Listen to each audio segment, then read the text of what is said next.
ಮಾಜಿ ಪ್ರಧಾನಿ ಮನಮೋಹನ್ ಸಿಂಗ್ ಅವರು ನಿಧನವಾದ ಸಂಗತಿ ತಿಳಿದ ತಕ್ಷಣ ದಿಗ್ಭ್ರಮೆ ಆಯಿತು.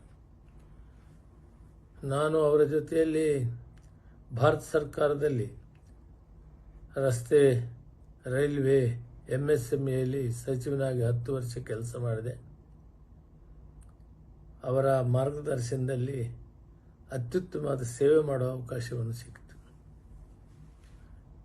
ಈ ಜಗತ್ತಿನ ಅತಿ ಶ್ರೇಷ್ಠ ಅರ್ಥ ತಜ್ಞರಲ್ಲಿ ಒಬ್ಬರಾದಂಥವರು, ಹೊರದೇಶಗಳಿಗೆ ಮಾರ್ಗದರ್ಶನವನ್ನು ಕೊಡಿದಂಥವರು. 1991ರಲ್ಲಿ ನಾನು ಮೊದಲು ಲೋಕಸಭೆಗೆ ಆಯ್ಕೆಯಾದಾಗ, ನರಸಿಂಹರಾವ್ ಅವರು ಪ್ರಧಾನಮಂತ್ರಿ ಆದಾಗ ಅರ್ಥ ಸಚಿವರಾಗಿ ಈ ರಾಷ್ಟ್ರ ಆರ್ಥಿಕ ಪರಿಸ್ಥಿತಿ ಕಷ್ಟ ಇದ್ದಂಥ ಕಾಲದಲ್ಲಿ ಈ ರಾಷ್ಟ್ರವನ್ನು ಬಹಳಷ್ಟು ಅಭಿವೃದ್ಧಿ ಮಾಡಲಿಕ್ಕೆ, ಆರ್ಥಿಕ ಪರಿಸ್ಥಿತಿಯನ್ನು ಸರಿಪಡಿಸಲಿಕ್ಕೆ ಅತಿ ಹೆಚ್ಚು ಕೆಲಸವನ್ನು ಮಾಡಿದಂಥವರು. ಅದರ ಮುಖಾಂತರ ಅವರು ಪ್ರಧಾನಮಂತ್ರಿ ಆದ ಮೇಲೆ ಈ ರಾಷ್ಟ್ರದಲ್ಲಿ ಸಮಗ್ರ ಅಭಿವೃದ್ಧಿಗೆ, ಆರ್ಥಿಕ ಸ್ಥಿತಿಯಲ್ಲಿ ಜಗತ್ತಿನ ಬೇರೆ ರಾಷ್ಟ್ರಗಳ ಜೊತೆಗೆ ಹೋಲಿಕೆ ಮಾಡಿದರೆ ಬಹಳಷ್ಟು ಅತ್ಯುತ್ತಮ ಮಟ್ಟಕ್ಕೆ ತಂದರು. ಎಷ್ಟೋ ರಾಷ್ಟ್ರಗಳು ಒಂದು ಸಂದರ್ಭದಲ್ಲಿ ಸಕಾಲಕ್ಕೆ ಹಣವನ್ನು ಕಟ್ಟದೆ ಅವರು ಡಿಫಾಲ್ಟ್ ಆದಾಗ ಮನಮೋಹನ್ ಸಿಂಗ್ ಅವರು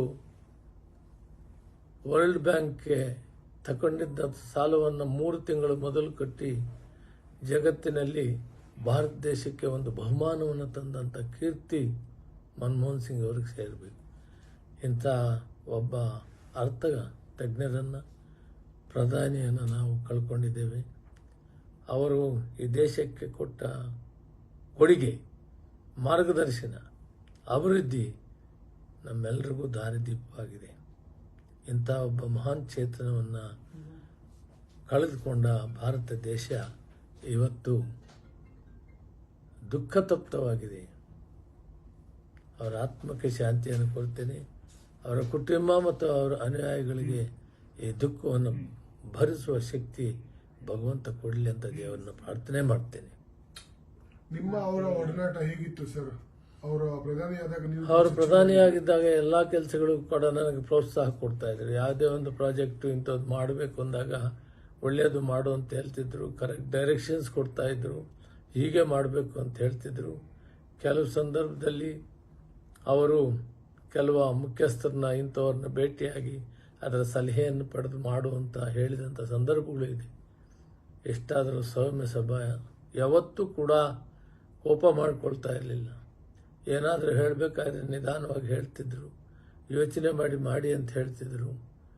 ಯಾವತ್ತೂ ಆದೇಶ ಇದೆ ಮಾಡು ಅನ್ನೋ ಮಾತನ್ನು ಹೇಳಿಲ್ಲ. ಇದು ಕೆಲಸ ಮಾಡ್ಬೋದು, ಇದನ್ನು ಮಾಡಿ ಅಂತ ಹೇಳ್ತಿದ್ರು. ಅವರು ಬಹಳ ಸರಳ ಸಜ್ಜನಿಕೆ ಹೆಸರಾದಂಥವರು. ಯಾವ ಮಂತ್ರಿಗಳ ಜೊತೆಯಲ್ಲಿ ಕೂಡ ಅವರು ಸೌಮ್ಯದಿಂದನೇ ಮಾತಾಡ್ತಾ ಇದ್ರು, ಪ್ರೀತಿಯಿಂದ ಮಾತಾಡ್ತಿದ್ರು, ವಾತ್ಸಲ್ಯದಿಂದ ಮಾತಾಡ್ತಿದ್ರು.